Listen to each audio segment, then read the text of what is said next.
Right now it's 7 o'clock. The search for answers to what happened to an Emmanuel County husband and wife.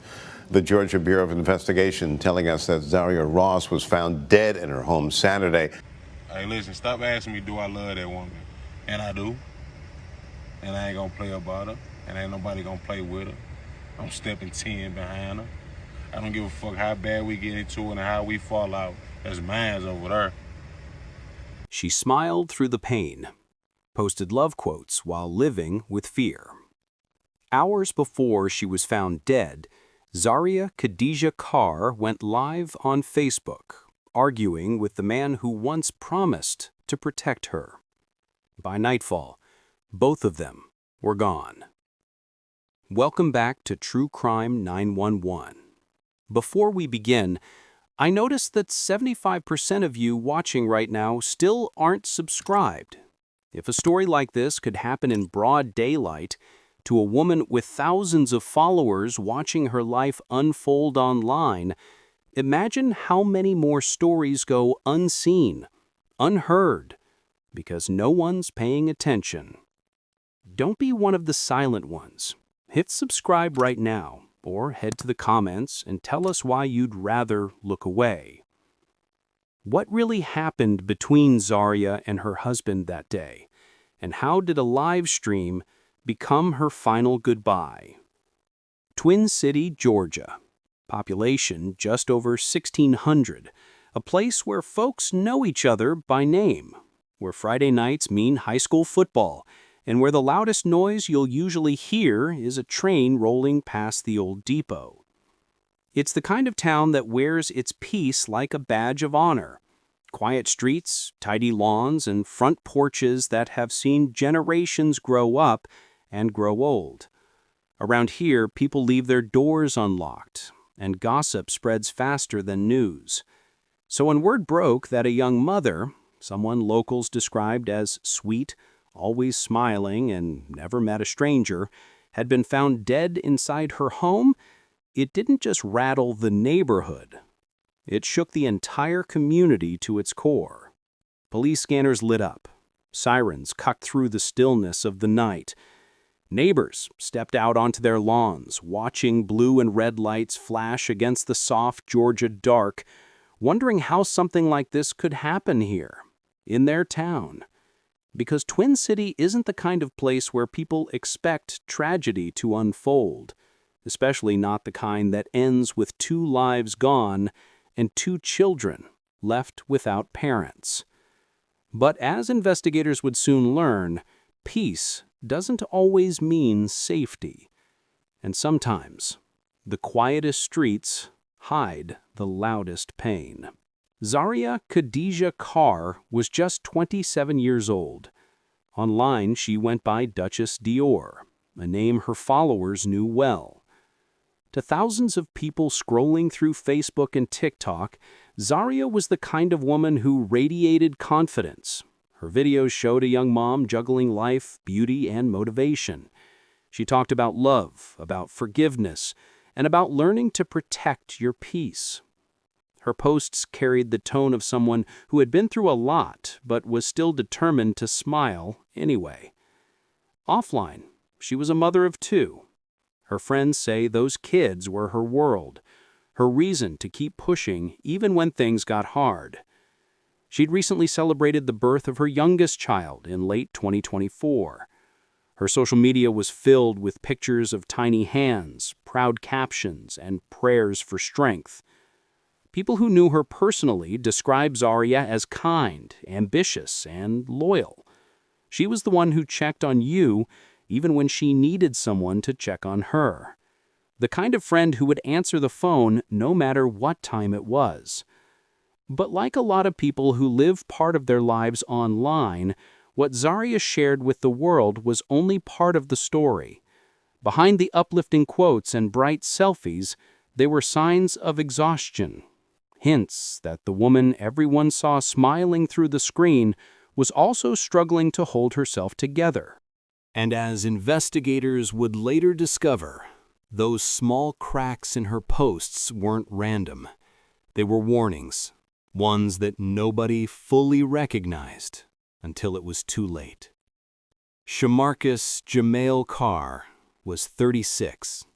To the outside world, he was Zaria's husband, her partner, the father of her children, the man who often appeared beside her in pictures and live streams. In public, Shamarcus came across as devoted. The couple had been together for years. They smiled in family photos, posted videos side by side, and talked about loyalty, faith, and growth. To anyone scrolling past, it looked like love. Imperfect, maybe, but strong. But those who were close to them knew that things weren't always easy. Friends say the relationship had ups and downs, long arguments, short reconciliations, and moments of tension that showed through even when they tried to hide it. On social media, that tension sometimes surfaced. A comment here, a cryptic post there. Zaria's followers began to notice subtle shifts in her tone. Quotes about forgiveness, about fighting demons, and about not being able to make someone happy who isn't happy with themselves. Still, few believed the situation was dangerous. They seemed like any other couple, working through life's challenges, parents trying to make it work. Shamarcus was described as protective, sometimes overly so. Some saw it as devotion, others as control. Neighbors recall seeing him around town, polite, quiet, a man who kept to himself. Nobody suspected that behind closed doors, arguments were growing louder, and that the love story playing out online was inching toward disaster. By early June 2025, their marriage wasn't just strained, it was breaking. And on the morning of June 14th, the world would get a glimpse of that breakdown in real time. On social media, Zaria Khadejah Carr often shared messages about love and forgiveness. Her timeline was filled with quotes about patience, healing, and second chances, reminders that even in pain, she believed in redemption. Posts like, "You can't make anybody happy who's not happy with themselves," and "Loving someone through their flaws isn't weakness, it's grace," painted a picture of a woman trying to hold on, even when it hurts. Friends say those words weren't just captions. They were pieces of her truth, quiet reflections of the life she was living behind a screen. She wanted to heal a man's brokenness, even as her own light dimmed. Her strength was in her compassion, but that compassion was slowly becoming her burden. Each post read a little heavier, a little sadder. It was as if she was talking to herself more than anyone else, reminding herself to stay kind, even when kindness wasn't being returned. If you're still watching but haven't subscribed to True Crime 911, ask yourself this. Would you rather hear these stories after they become tragedies, or help spread awareness before another name turns into a headline? Every subscription helps push one more warning sign into someone's feed. And if you won't, go to the comments and tell us, why stay silent when silence kills? Hours before her death, Zaria posted something that reads now like a goodbye letter. Saturday, June 14th, 2025. It started like any other morning in Twin City, Georgia. The sun was already cutting through the trees, and the small town was easing into another humid summer day. But online, something felt different. At 9 a.m., Zaria Khadejah Carr, known to her followers as Duchess Dior, posted a message on Facebook that would stop people in their tracks once the day was over. "I'm too loving, too forgiving, helping a man fight demons.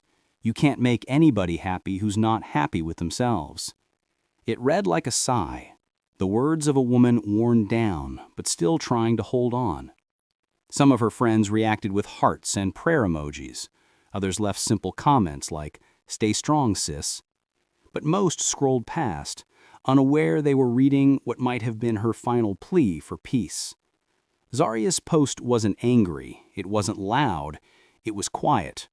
The kind of quiet that hides exhaustion. And for anyone who's ever loved someone self-destructive, those words hit deep. They sound like understanding and surrender. Have you ever seen a cry for help hidden in plain sight? Because that morning, one was staring back from Zaria's timeline. Hours later, those same words would circle the internet again, shared thousands of times, not as a message of hope, but as evidence. That post would become hauntingly prophetic. By early afternoon, what started as another typical Saturday turned into something no one could have imagined. It was 9:30 p.m. in Twin City, Georgia. Most of the town was winding down, kids in bed, lights dimmed, the hum of crickets filling the air. But from the Carr home came shouting. Neighbors would later tell investigators they heard voices raised, a woman crying, a man yelling, then a sudden, chilling silence. Minutes later, someone dialed 911. When officers arrived, they found the door unlocked. Inside, signs of a struggle. And then, Zaria. She was lying motionless, unresponsive. Officers immediately called for EMS, but it was too late. She was gone before help arrived. Her children weren't home. Her phone was still recording when police entered. And the man she'd just argued with, her husband, Shamarcus, was nowhere to be found. People watched this argument live, hundreds of viewers, none realizing it might be the last time they'd see her alive. If you're here just scrolling through stories, remember this: awareness saves lives. Subscribe to True Crime 911 right now, because the next live stream tragedy could be happening in your town and you won't even know until it's too late.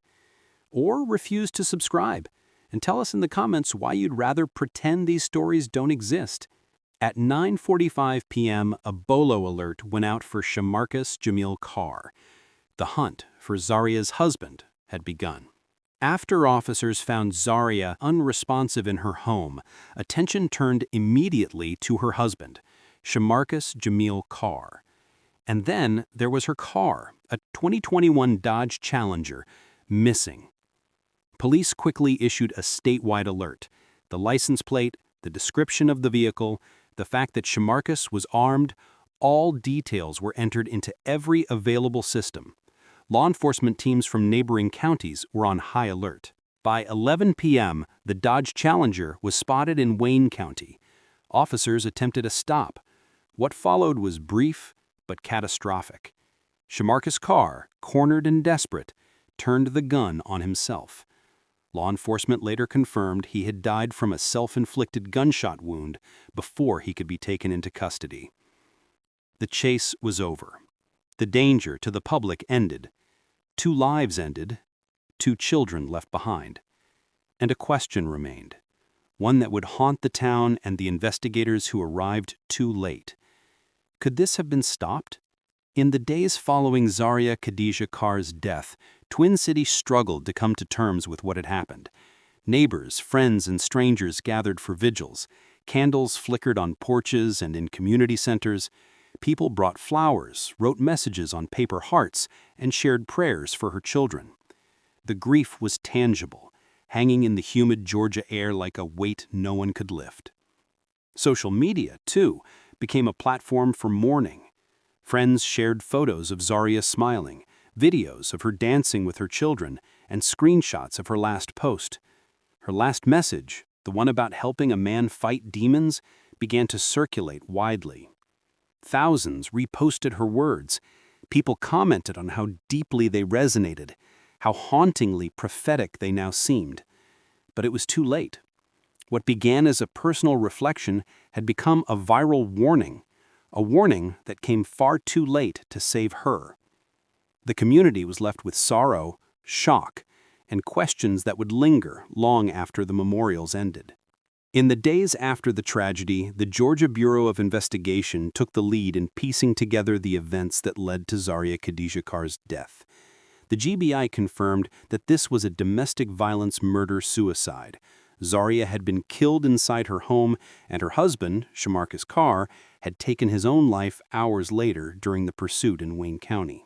Authorities noted that the autopsy results for Zaria were still pending at the time, and some details about the couple's prior relationship struggles were unverified or anecdotal.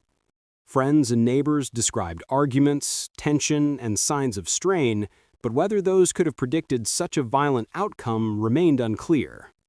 Investigators also reviewed social media posts, live stream footage, and witness statements. What emerged was a picture of a relationship under severe stress, moments of love intertwined with public conflict. It was a tragedy that might have been seen coming if anyone had looked closer. The question lingered over Twin City: could this have been prevented, or had the warning signs already been there, hidden in plain sight? Zaria Khadejah Carr's story is a heartbreaking reminder that danger can hide behind the familiar, behind a smile, a home, or even a live stream. If you or someone you know is experiencing domestic violence, help is available. Call the National Domestic Violence Hotline at 1-800-799-SAFE 7233. Watch for the warning signs. Support survivors. Every small action can save a life. Stories like Zaria's don't just appear overnight. They take hours of research, fact-checking, and careful storytelling to honor the people involved without exploiting their tragedy. Every video I make on True Crime 911 is built with that care, to inform, to warn, and to give a voice to those who can't speak. If you've watched this far, I need you to ask yourself, will you just scroll past, or will you subscribe to True Crime 911? Subscribing isn't just about content, it's about helping these stories reach the people who might need them the most. And if you choose not to subscribe, go ahead, head to the comments and tell us why. Explain why you'd rather stay silent when awareness could save a life. Zaria's smile, her laughter, and her love for her children remain. And it's up to all of us to make sure her story and the lessons it carries are never forgotten.